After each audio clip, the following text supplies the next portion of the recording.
Wright, and today's date is March 31st, 2019. Today I'll be presenting my persuasive speech on why assisted suicide should be legal. At some point, everyone's life will come to an end. There are patients who are diagnosed with terminal illnesses and suffer every day. Today I will tell you about the 3 reasons why I believe assisted suicide should be legal. First, it will put an end to the patient's pain and suffering. Second, euthanasia does not cause harm to others. And thirdly, people have the right to die. Assisted suicide sounds worse than it is. It's not just an ask for it and it happens kind of thing. There are many steps that have to be completed before euthanasia is allowed. Oregon was the first state to legalize assisted suicide. And over here, I've pulled up the process that you have to take, which I'm going to talk about in Oregon to get to the actual, to get permission to get assisted suicide. And the process begins when the patient has less than 6 months to live, and the patient must ask twice, 2 oral times and 1 written request. And there must be 15 days in between the first and the last request.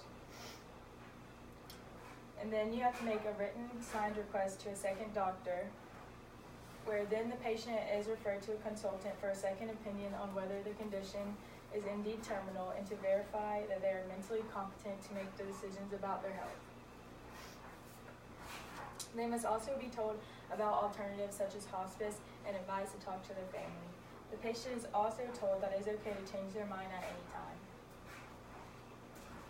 Then the doctor must write a prescription for a lethal dose of drugs and find a pharmacist willing to dispense it. Putting an end to the patient's pain and suffering is the #1 priority. When a patient is diagnosed with terminal illness, there's only so much that can be done to relieve the pain. Assisted suicide is the only thing that is going to take away all of the pain and suffering permanently. Families are forced to watch their loved ones suffer because of a terminal illness. Esther states that it is sad to realize that these people are in great agony and that to them the only hope of bringing that agony to a halt is through assisted suicide. And it is so sad that's how it is, and there's no other way to end the pain.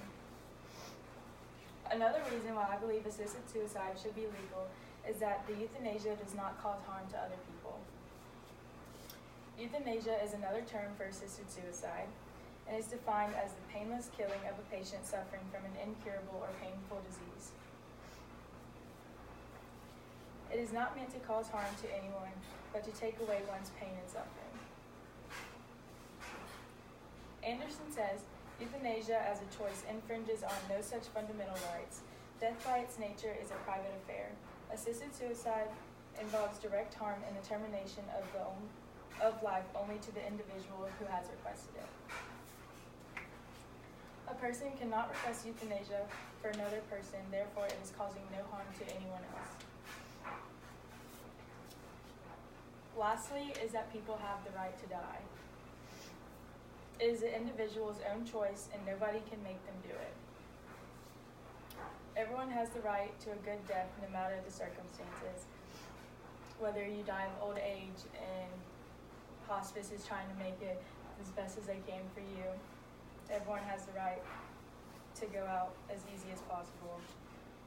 And nobody has the right to judge other people for choosing euthanasia because they have no idea what it's like until it's happening to them. People have the right to die as comfortably as possible. And today I told you about why I believe that assisted suicide should be legal. It will put an end to the patient's suffering, euthanasia does not cause harm to others, and people have the right to die. People with terminal illnesses are really left with no other choice. Again, I'm done.